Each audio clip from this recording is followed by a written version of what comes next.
Here are my top three reasons why you should clean your plumbing vehicle, van, truck. Number one reason is you could walk in here. I know after a rough day, it gets a mess, and it's after hectic days. I know it looks clean today, and we're trying to get in the habit every week, or take a Monday and just organize the van and figure out what is what. But that's number one. Access. You could just walk in here easier. Everything is back where it's supposed to be. Number two is, in case you left the tool, make sure. Also gives you a perfect time to charge all your batteries. Make sure all your batteries are charged. That way, you're not wasting time when you get to a job site while you're cleaning the van, organizing the van. You could charge your battery. That's a good number two reason. And number three, just knowing what material you have. What did you loot? What did you use the week prior? Where is it at? Do we need tools? Do we even have pipe? You don't want to show up to the job site and not realize, damn, we don't have any 3/4 pipe. And then that way, if you get a water heater job, to at least pick up some 3/4 pipe. So that's another reason you want to clean the van. Just know what's in the vehicle. That way you could just, before you even get to the place, you know, like, I think it's in the van, but then you realize it's not in the van. So that's a number. Like, and those top three things, they actually make you more money.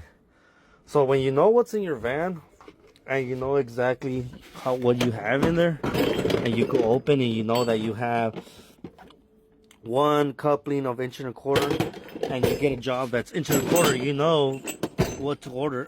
So it makes you more money. I know it does. It sucks because you're like, I need to hurry up and get to the first job. But I think just either not scheduling a job on a Monday will actually make you more money throughout the week.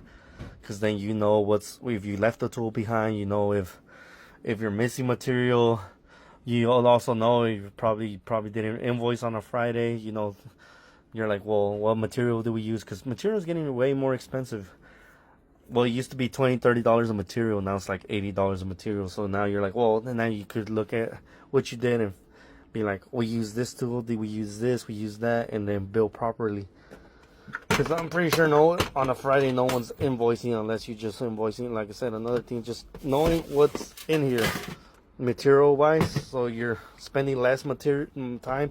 And a lot of things that happen, fittings go everywhere. So at the end of the day, I know everyone just throws stuff because we do, and then you think you don't have any 90s, and then you find one 90 here, another 90 there, and then you could just start putting them back where they're supposed to go.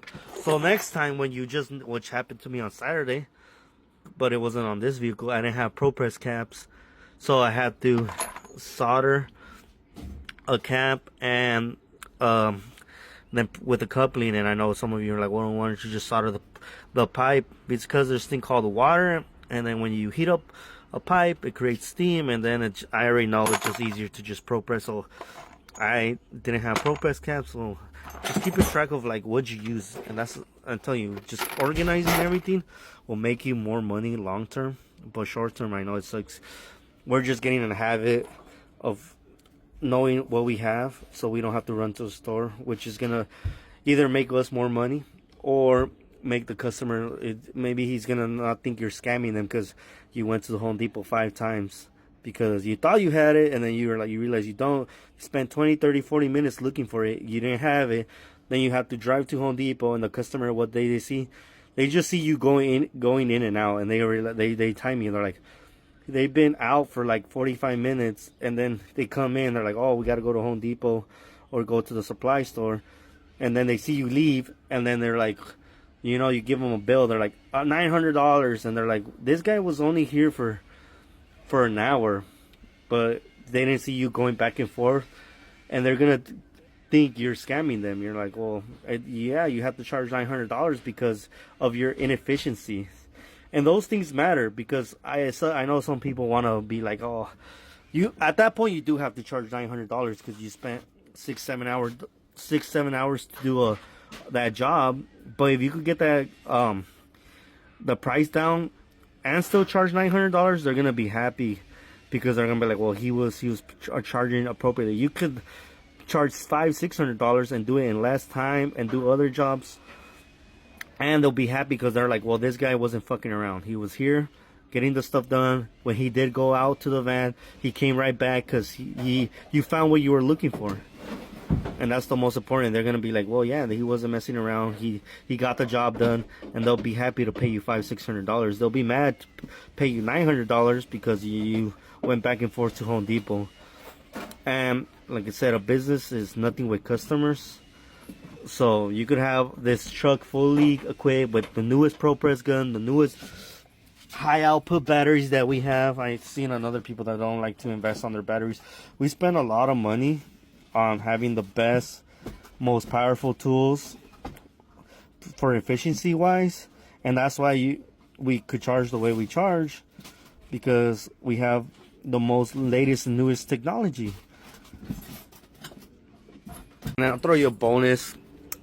You're a plumbing company, not a trash company. And you know why I'm gonna go with this. After a week of hell, you know, like I said, this is Monday, how it looks, all nice and organized.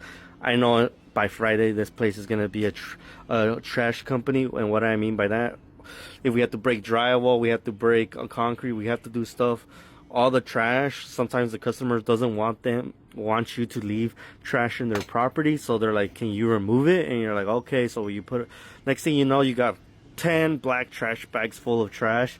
And now you're not a plumbing company, you're just a trash company, and you're hauling all this trash around, you know, adding extra weight, extra wear and tear on your V4 cylinder truck. So those are those things to keep in mind, where you're not a trash company, you're a plumbing company, and on Mondays you want to remove all the trash because you guys are a plumbing company, not a trash company. So there's so many benefits, way more than 3 benefits of cleaning your van. But I know it sucks because you're like, you know, I gotta go get that money. But I think you spending 1 hour, or if you get in a habit and you gotta dial in, it should take less than 30 minutes. But every week just cleaning the van, and it sucks because no one wants to clean the van. But I think the benefits outweigh the cons, you know. So I think there's way more benefits of cleaning the van than not cleaning the van. But no one wants to clean the van. But you'll be happy you did clean the van. Make sure you like and follow for more stuff. Clean your van.